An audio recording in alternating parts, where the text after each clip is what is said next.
find any basis for charges against this man Daniel unless it has something to do with the law of his God. So this man Daniel that we are talking and we are looking and we are studying together, let's try to identify who he is. He's a government official. Not only a government official, but a senior government official. In fact, the Bible said there are 1 provinces, and these provinces is being supervised by 3 satraps, in which Daniel was one. I want us to imagine the schedule of Daniel, because a whole lot of responsibility is on him. In verse 4, the Bible said that they tried to find grounds to trap him in his conduct of government affairs, but they were unable to do so. Look at the next line. They could find no corruption in him because he was trustworthy and neither corrupt nor negligent. So these are the leaders that we are talking about. But he did not just become a leader. There has been an habit that he has cultivated. So that's what we want to bring. What is that quality of life? What characterized Daniel? And we believe that this thing did not just start in a foreign land. It must have been an habit before they were captured from Israel.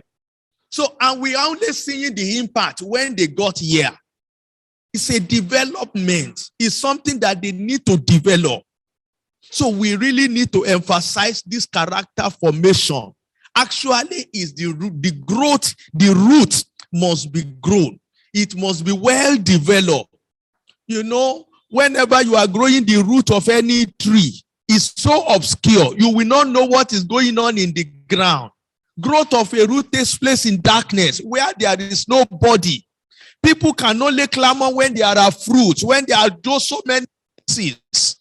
You understand? People can clamor for your leaves, they can clamor for the branches, they can clamor for the fruits. But then who cares the root that is bearing and sustaining this tree?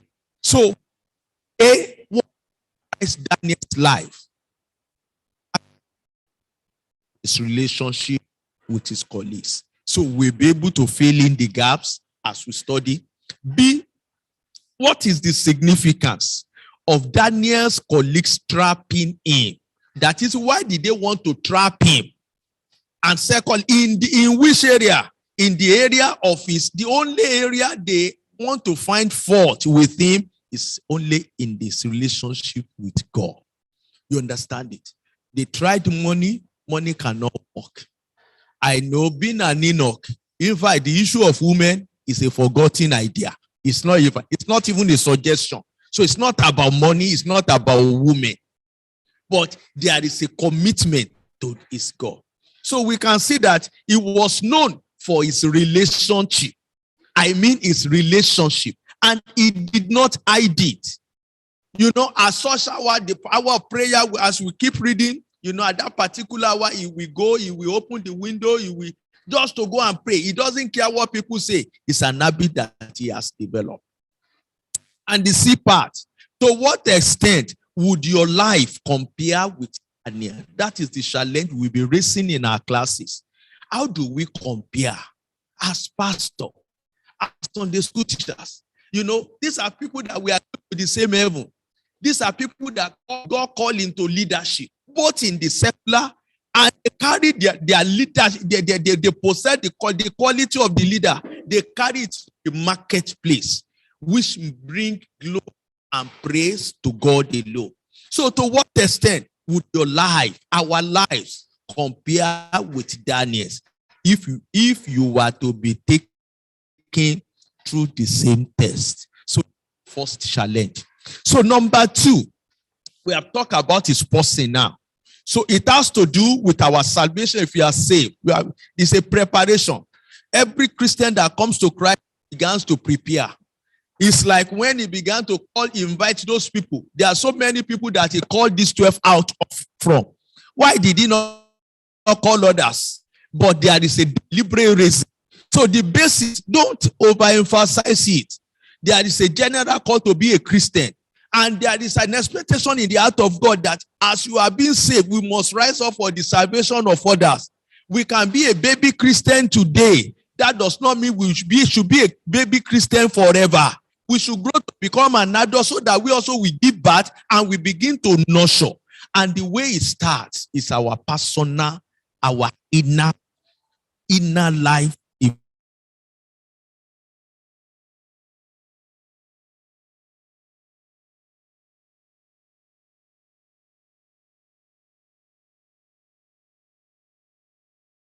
Of that inner place.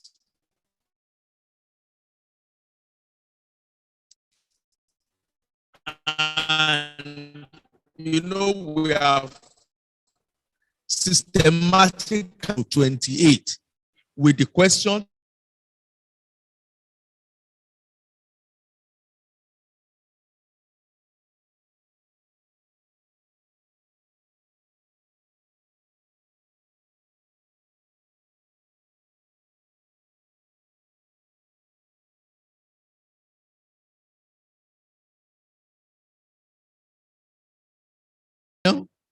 Daniel chapter 6 from verse 10. Now when Daniel learned that the decree had been published, he went up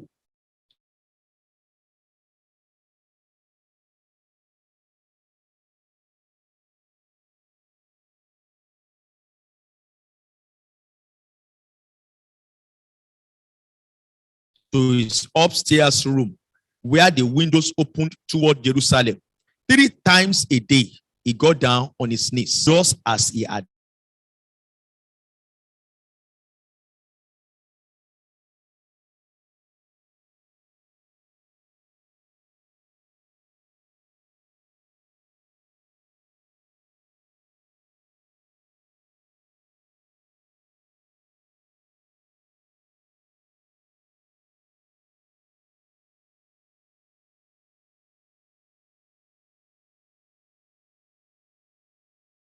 As a slave, there was no roof.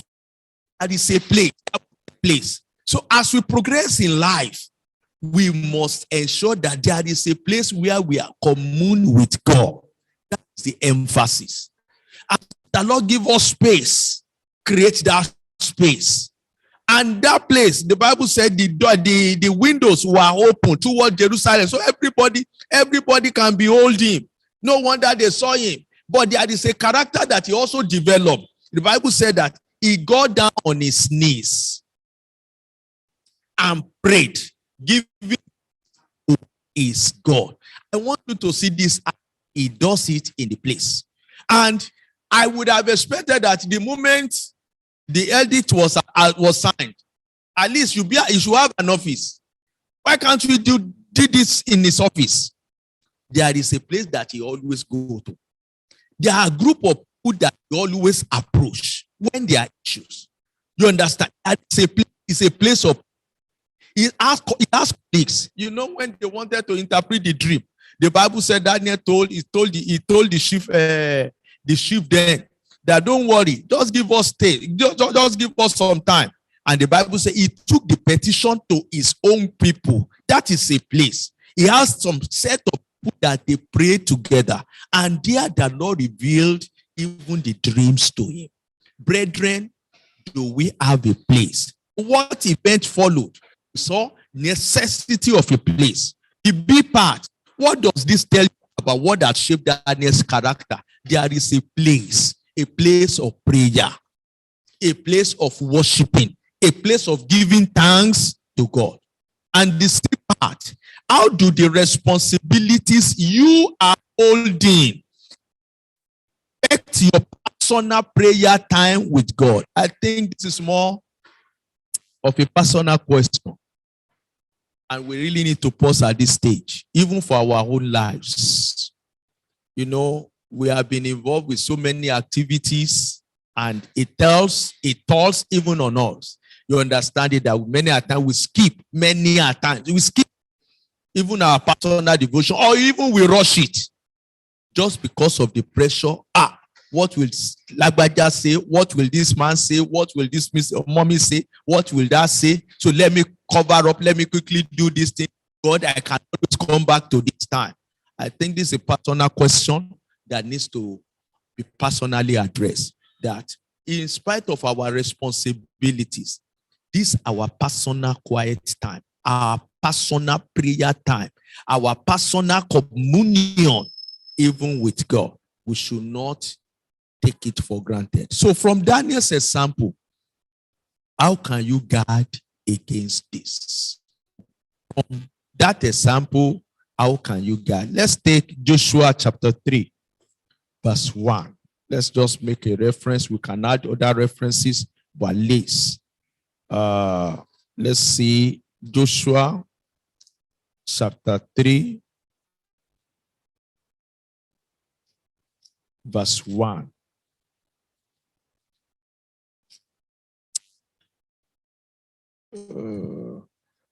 Joshua chapter 3, verse 1. Early in the morning, Joshua and all the Israelites set out from Shittim and went to the Jordan, where they camped before crossing over. After 3 days, the officer went. What we really want to bring out is the early morning, the things that are done early in the morning. In the book of Isaiah chapter 50, verse 3, that God also up in the morning. So we should be early riser before any other activities, when we are not going to office, when the children are not yet awake, when we have little interference. Let's form a character like Daniel here. So number 3, the outer impact. The outer impact. In our program is well stated, but in the note, the soft copy that was sent to us, we have also established it there that what impact did Daniel's life is having on, number 1, the king. What impact? We know the conclusion. Even when he was accused, even before he was accused, the king loved him. Where we read in that Daniel 6, 1-9, the Bible says he did not neglect any of his assignment. He was diligent. So there is nothing that they can hold against him. So in his duty, and that brings him to have favor before the king. And subsequently, even the king also became a Christian, so to say, in quote, because he said, the God of Daniel must be the God that everybody worship, just because of somebody that has the character, that has an a relationship and develop his inner life with God. And we also saw the implication also on the false accusers. Eventually, all those false accusers, though they thrived, but for a short time, they eventually, they were all cast into the den of lion. We had that testimony that in the midst of it, that God that developed relationship with was able to deliver him even in times of distress. So, that's why we are saying our personal time, our personal fellowship with, when we are faced with challenges, that we now see how powerful that relationship is, because God is going to rise up. And the last one, the impact on the whole kingdom. The impact on the whole kingdom turned to God, because the whole nation, they eventually said that the God of Israel, we will worship, and to him we worship. So conclusion, what you are in the public largely depends on what you are in private. So we have Jeremiah 30, 18-22. What you are is God's gift to you. What you become is your gift to God. That is lesson 1. So are there questions?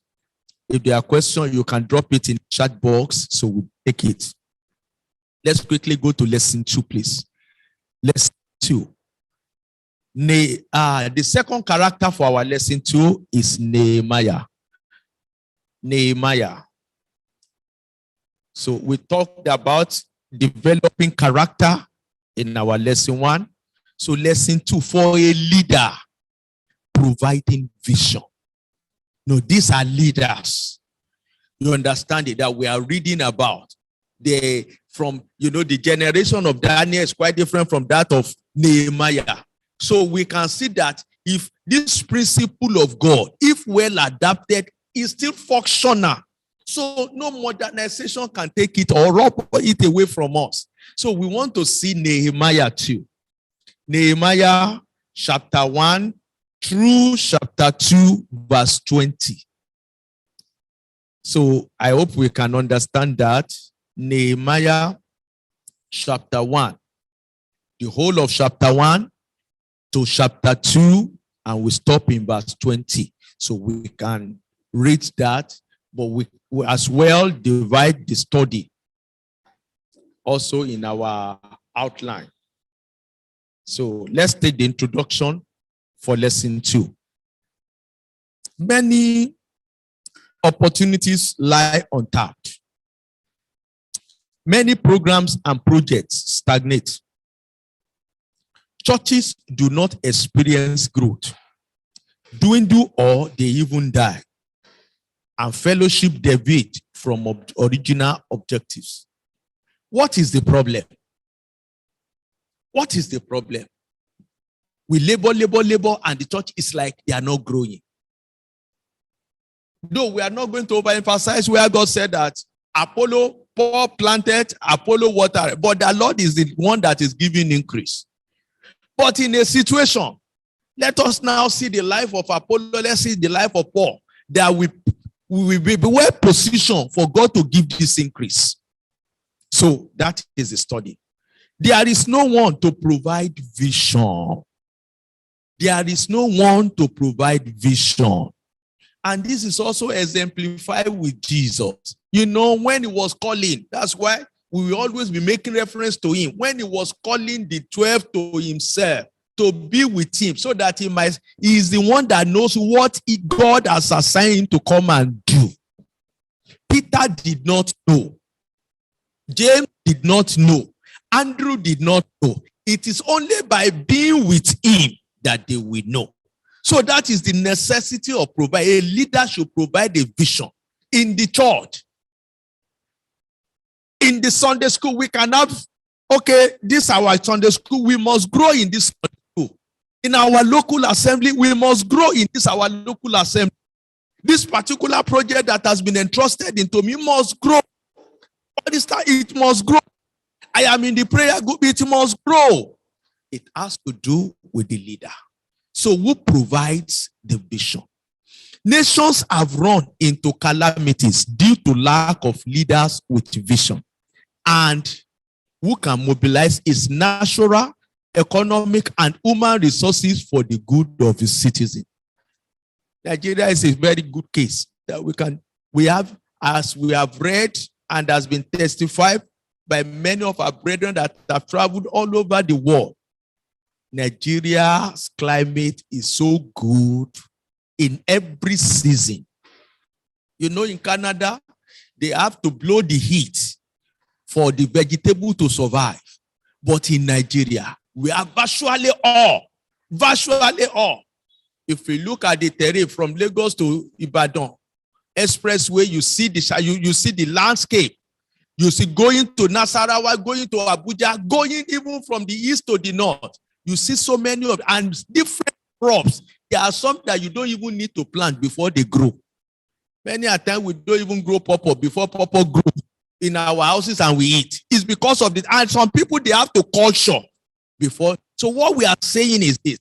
Nigeria has a problem in coordinating because there is no leader that can provide a vision. So the challenge that we are now having, even in the church, we are talking about Nehemiah. So that's the necessity for this study. Nehemiah found himself and his people caught between the rock and hard place. They were slaves in exile, while their hometown, Jerusalem, lay in utter ruins. So what did Jeremiah do? So what he did is now the basis for our study. So number one, I want us to take note of this. add to these items. We only have 2 in our, okay, in the corrected one, we have 3. Number 1, cash division. Number 2, share division or sharing division. Let's cashing division. Make it number 1, cashing division. Cashing division. Not cash division. Cashing division. Let's make it a continuous. Cashing division. Number 2, sharing division. Number 3, maintaining division. So those are the items we will be considering together. Number 1, Nehemiah chapter 1, verse 11. How our brother contacted division. So what was Nehemiah's response? What about Jerusalem? We saw that in verse 4. You know, immediately the report was conveyed to him. He would be and when his brother told him, you understand, that's how he contacted, by hearing. So what was Nehemiah's response to the report about Jerusalem? Leaders don't trivialize information. Information that comes their way, they are added advantage to them in the pursuit of their vision. Number B, from Nehemiah's action and content of his prayer, what impact do you think the report had on him? You had what happened. The moment he had what happened. And you know, these are a set of people that we believe that they have developed a lifestyle like that of Daniel. They have formed a character. They have a place of communion. That is why it was not strange to him that the moment he heard about what happened, he had a place to go to. The Bible says he prayed and fasted. He went before God. There is a place. There is an inner life. There is an inner person. There is an inner place. So we can see it that a man with a vision, the moment they had the information, they took it to where they always commune with God. So think of some of the challenges that face your fellowship, church, or nation. So let's begin to think about it. The leadership challenge. You understand it that we're having in our fellowships, in our churches, and in our nations. To what extent have they had a personal impact on you? And what can you do about them? So the state of the church today, what are we hearing? When you hear some things, you wonder, is it possible? Then if it's possible, if you are not comfortable with that, do we have an inner place that we can take the matter to? Do we have an inner life to sustain it? So that is cashing. That's how we do cash vision. You look at a nation. This is Nigeria. What is the challenge? The challenge ahead of us is that we need leaders. So what are we doing about it? In the places that God has actually positioned us. He has positioned us in the classes. He has positioned us in the government agencies. He has positioned us in the marketplaces. He has positioned us in a neighborhood, in a community. Maybe you find yourself as a CDA leader, as a community leader. Maybe even in your own family, you are a leader. Brethren, how are we carrying? How are we cashing this vision?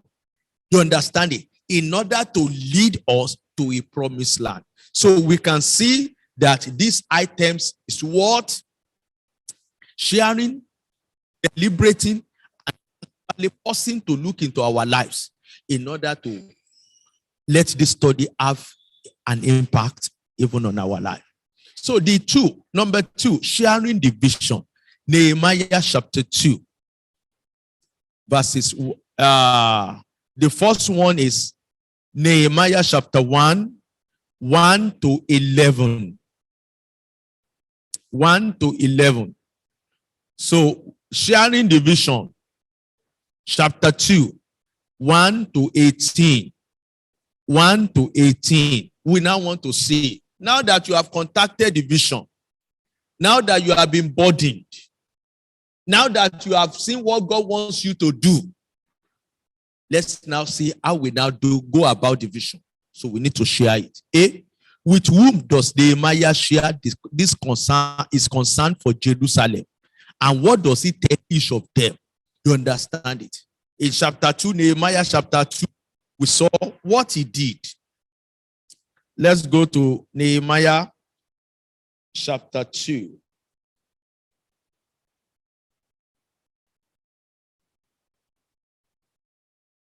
So, with whom did he share the vision? So, we can mention them. Number 1, in verse 4, the king said to me, what is it you want? Then I prayed to the God of heaven, and I answered the king. You understand? Sharing the burden. If it pleases the king, he shared the vision. And when he told the king, and the king also gave him, go ahead. In verse 7, I also said to him, if it pleases the king, may I have letters to the governors of Trans-Euphrates so that they will provide me safe conduct until I arrive in Judah. So it went, I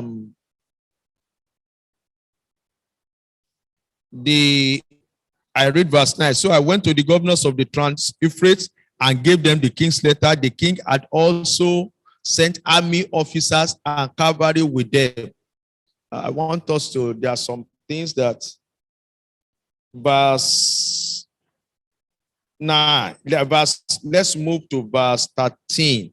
By night, I went through the valley gate towards the jackal, well and dung gate, examined the walls of Jerusalem, which had been broken down, and its gate, which had been destroyed by the. Then I moved on towards the fountain gate and the king's pool, but there was not enough room for my mount to get through. So I went up the valley by night, examined the wall.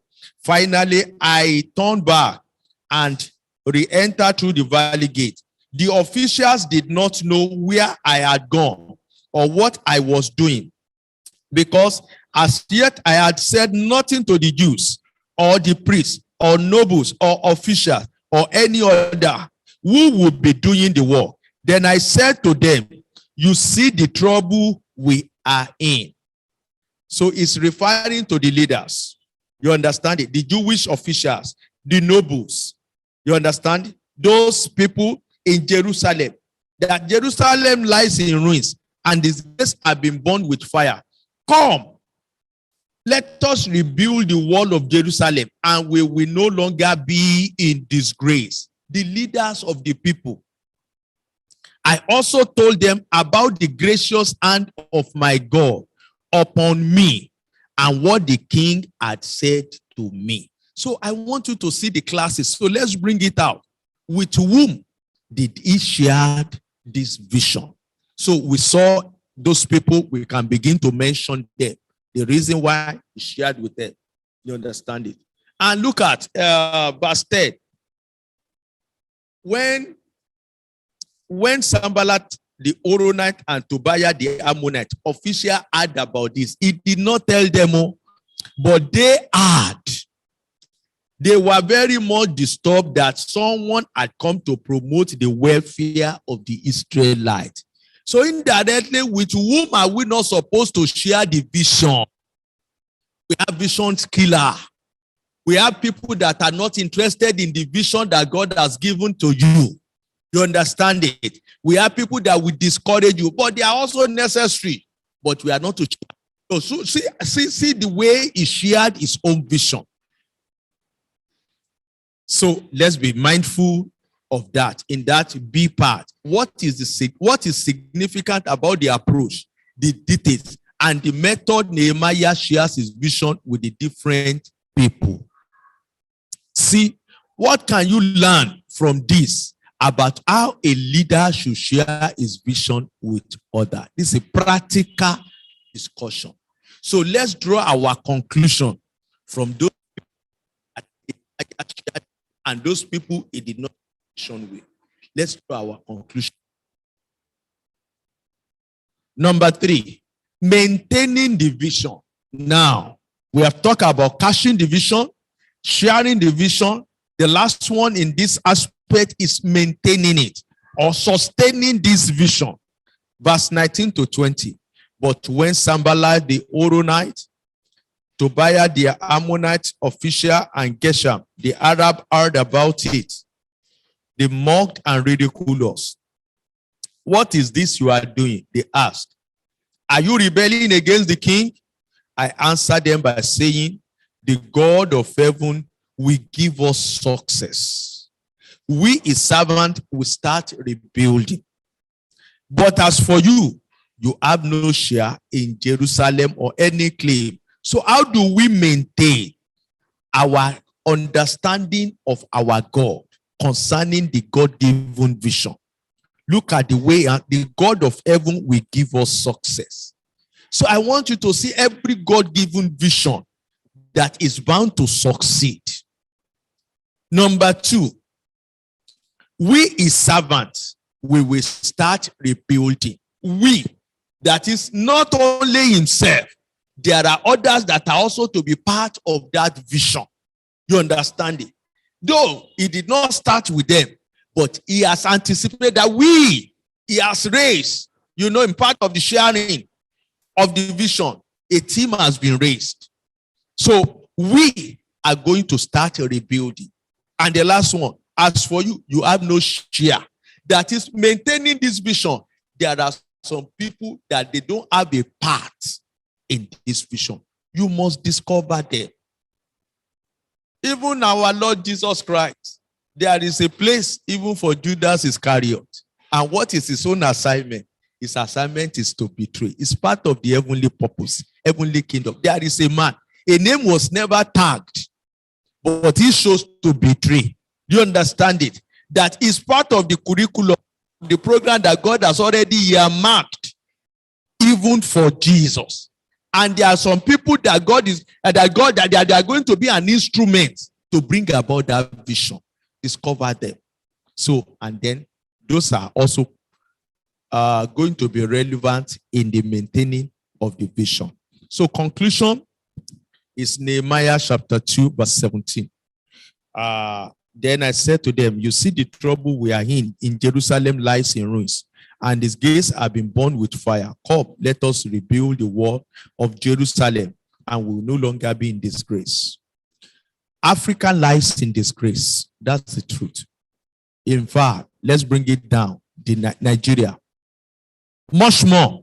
The church cannot unite and support itself. The church cannot unite and support itself.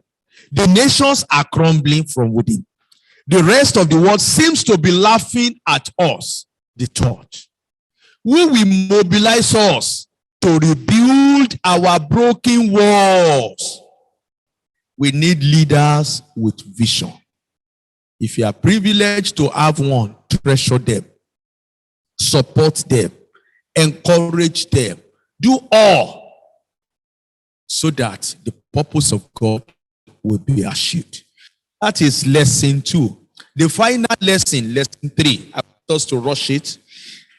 Jethro is the third character. So we have seen the character development, we have seen provision, providing for the vision, and the last one, delegating the work. Now that you have people around us, how do we now delegate? This is the lesson 3 that we'll be talking together, we'll be treating together. Our text is also Exodus 18, 9 to 27. 9 to 27.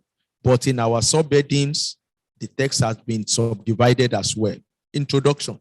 Many leaders suffer from fatigue resulting from overwork. It's unfortunate that many of our leaders, many of the church leaders, they do suffer. And suffering from what? Overwork, fatigue. They are tired. High blood pressure. You see pastors coming on the pulpit depressed. You understand it? It's as a result of overwork. Most of such leaders usually do everything themselves. They don't believe in others.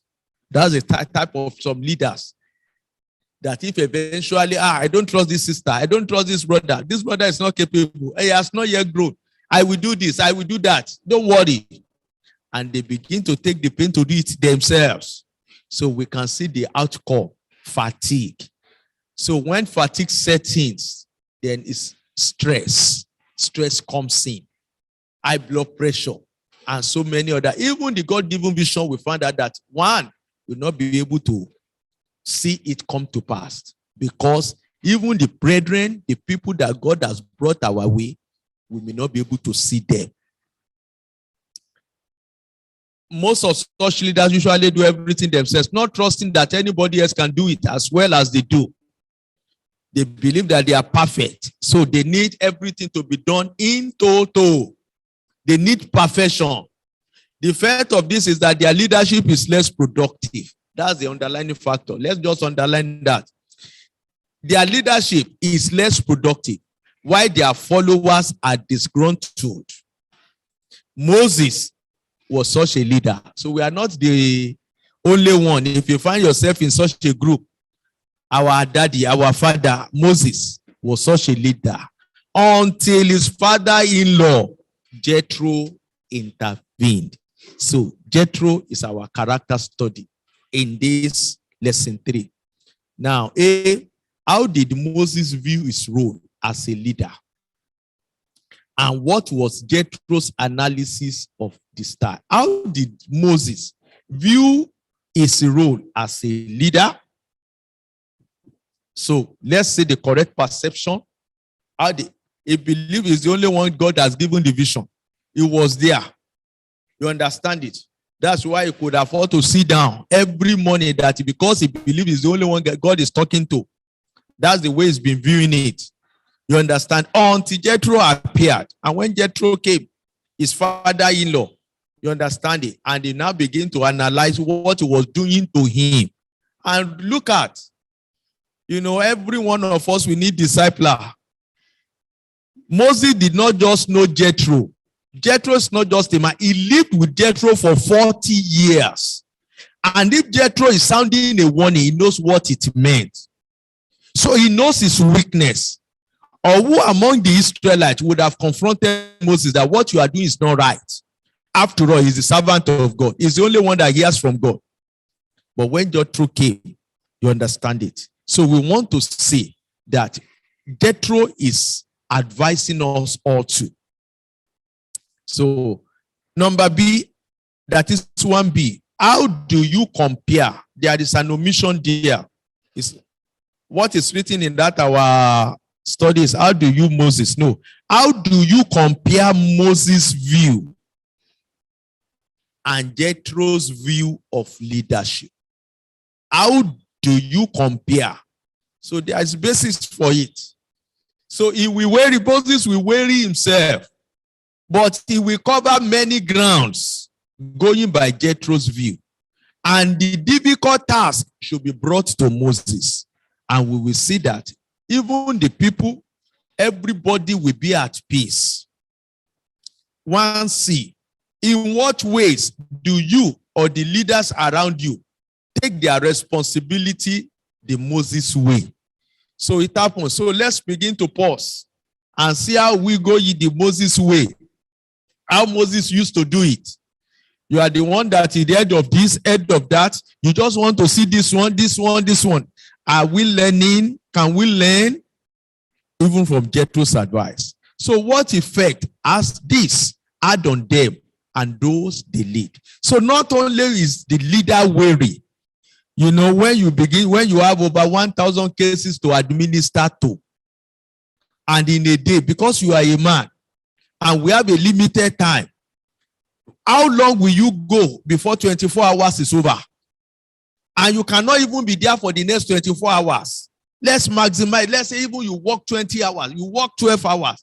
At least, how long, how many people will you attend to? So we saw how it was. He said, begin to have them in groups and let some people be in charge of some groups. And that group, let them also have some groups so that they also can have, we can see that. So that's the style of, so don't do it alone. That is the charge. If you are a Sunday school teacher, don't do it alone. Have an assistant. Raise an assistant. Somebody that will be there, even if you are not around. His local church pastor. Have an assistant. Let people delegate. Delegate. Don't do it alone. Give this one assignment. Lead the prayer. Take the intercessory. Let this one take the hymn. So we have issue like that. So we address that much more in number 2. Number 2, distribute the work. That is the charge. Exodus 18, 19 to 23. Distribute the work. So what is Jethro's advice to Moses?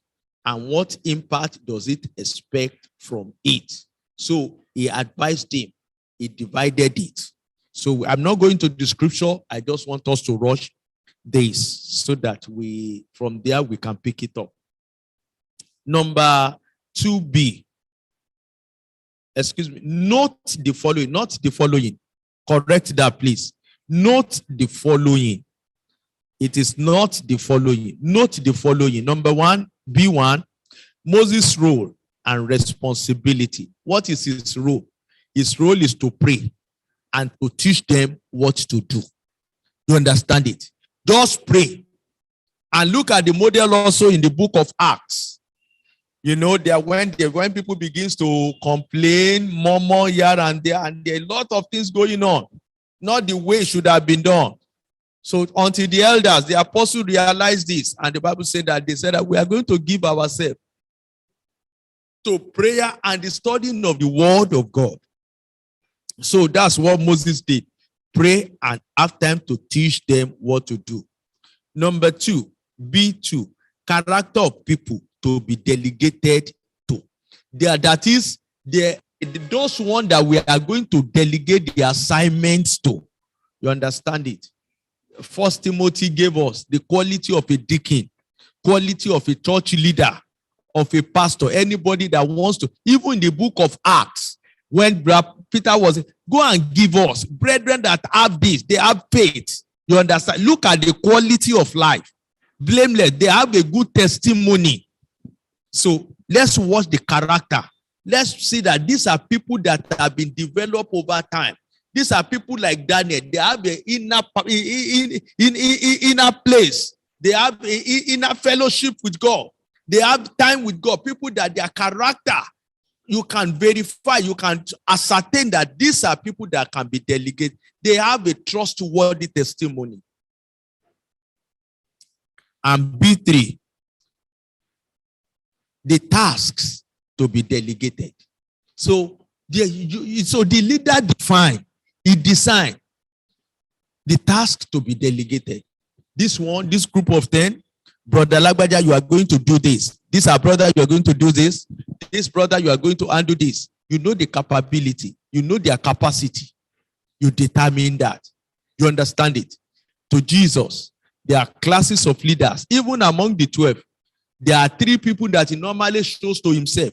Peter, James, and John. Anywhere, deeper things he reveals to them. That is, he started to build. That's the process of discipleship too. So we can see that discipleship helps in distributing even works. And to see, involving other people in the work.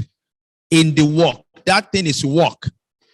Not only reduces the load of the leader, but builds teamwork among the members.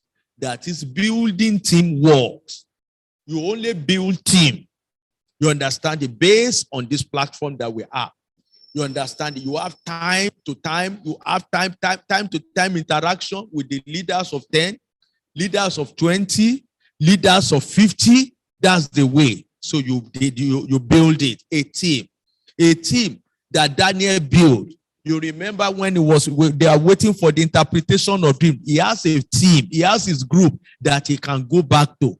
When he also was appointed to the higher position, these other team members also were appointed. You understand? And in their different scopes of their area of offices, we can see the influence. How can we cultivate this in our fellowship and organization? This is a practical development. You understand it? So how do we now cultivate? You understand? How do we now distribute? At times, occasion will be there that you will not be around. And yet, just because you are not around, the meeting will not hold. The fellowship will not hold. No. It's even at times you can delegate one of them to lead and you sit down. And that's the process, that's the method also we have been enjoying. Thank God for our daddy too. It's something that we have been, you just say, okay, go and preach. And then we sit down. You will see daddy also with notes. You understand? At times you tremble. But then you just have to do it. And you must be ready. And such people, the willingness will be in us. That okay, this area, don't do this area. This is the kind of life that you live, because we submitted ourselves. So it enhances even submission. And when people begin to see us this way, when people begin to see this attitude in us, not the kind of the one we have in the world, the church leadership is quite different. So I want us to see it in that dimension.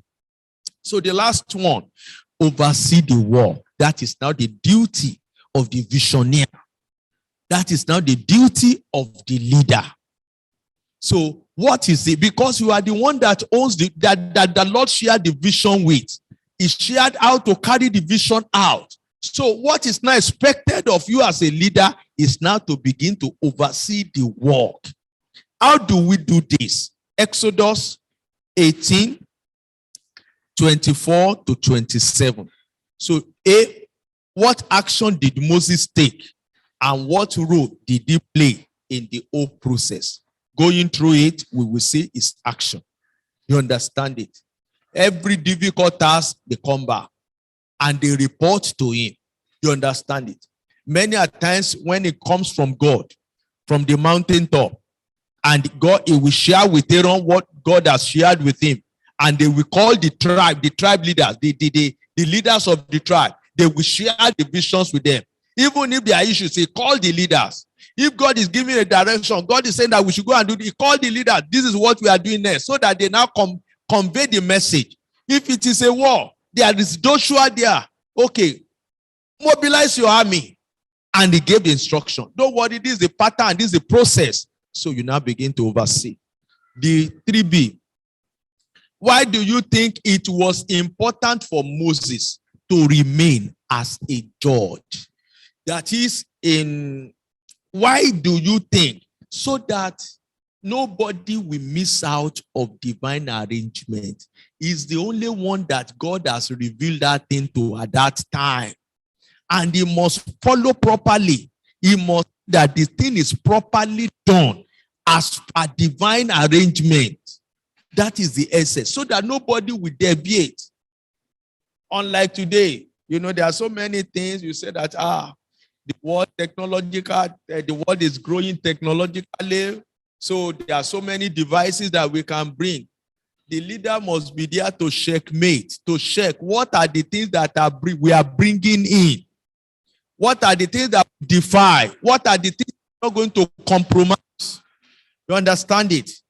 We are into the world. What are the things we must not introduce in order to safeguard the vision?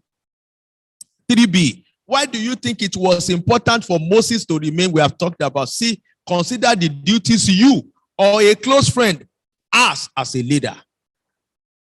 So this is a practical aspect, the concluding part, as we begin to apply it to ourselves. What aspect of it can be delegated? We now suggest a process. So conclusion, read Exodus 18:18. The feeling of being important or needed. Can you think of such leaders in your fellowship, church, or nation? How can you help? So this is the study. If you have any question, I think we can take it together. Now, and let me quickly pass this across, the information across. The program matrix will be sent to us. So in the program matrix, we have 3 Bible study sessions. One on Thursday, one on Friday, and the last one on Saturday. So the one on Thursday is coming up between 4 to 5:30. On Friday, the same time, 4 to 5:30. But the one on Saturday is 10:30 a.m. to 11:30 a.m. So just a minute, please.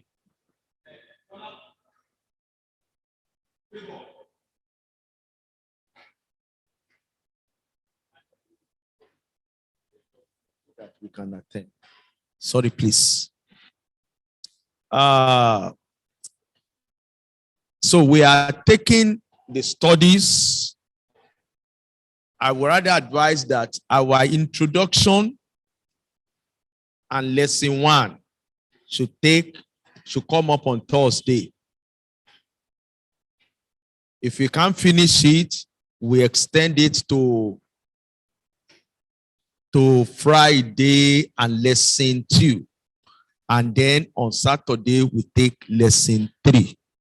So those days, Thursday and Friday, at least we have 1.5 hours for our Bible study teaching. So we have a lengthy time to discuss in our classes, bring people to conviction as the Lord enables us. And I believe that by the time we finish the classes, our lives, the ministry at the churches,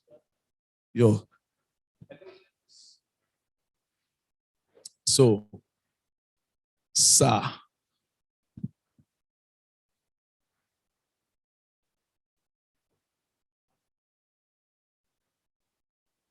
So, sirs, you can drop your questions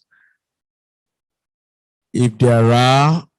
If it is okay, we can pray together.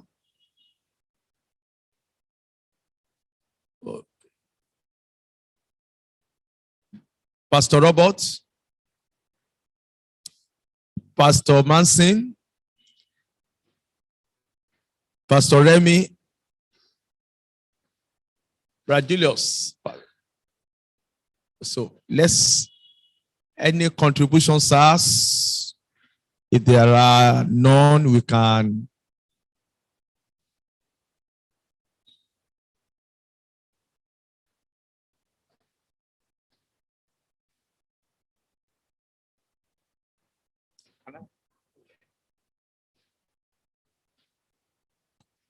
So that, okay. Let me have it. Okay.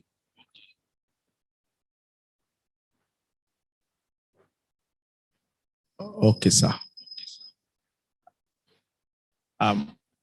Mommy Debo, thank you. So we can pray together. Sir, Pastor Robert, can you please pray for us?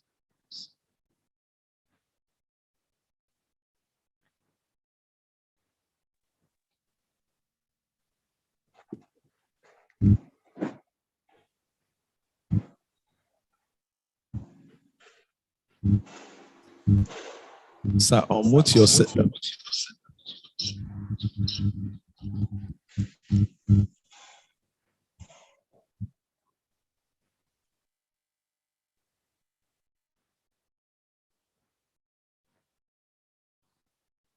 Hello? Sir? Okay, they are not. Unmute them. The technical, please unmute Pastor Robert, please. Thank you, sir. Sorry, sir. Please. Sorry, sir.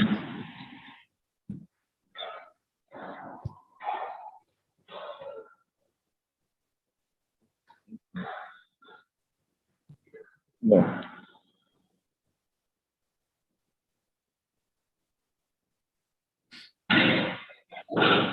No.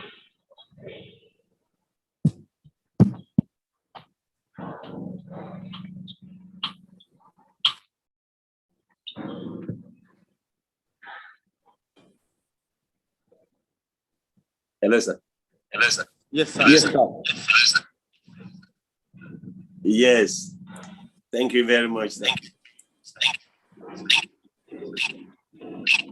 So, can you hear me, sir? Yeah, we are hearing you, sir. I'm hearing you, sir. Oh, okay. I just want to thank everybody that that are on the Zoom, especially you, our teacher today. I appreciate you for everything. But the only thing I wanted to ask before was, because I saw that we have three outline, and I was wondering actually then that we normally don't do Saturdays Bible study. So now that is clear, I think I'm rest assured. So thank you very much. Very good. Yeah, I think the meeting is starting 4 o'clock. Is it 4:30?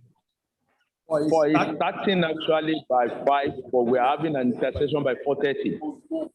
Okay. Okay, right. So I think the online registration as well, I think it has been posted so that we can have the data as well. So, and we can the information and the program matrix to as many that are ready.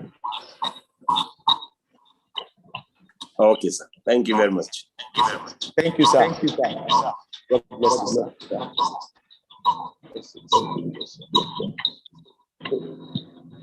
Yeah, I think that's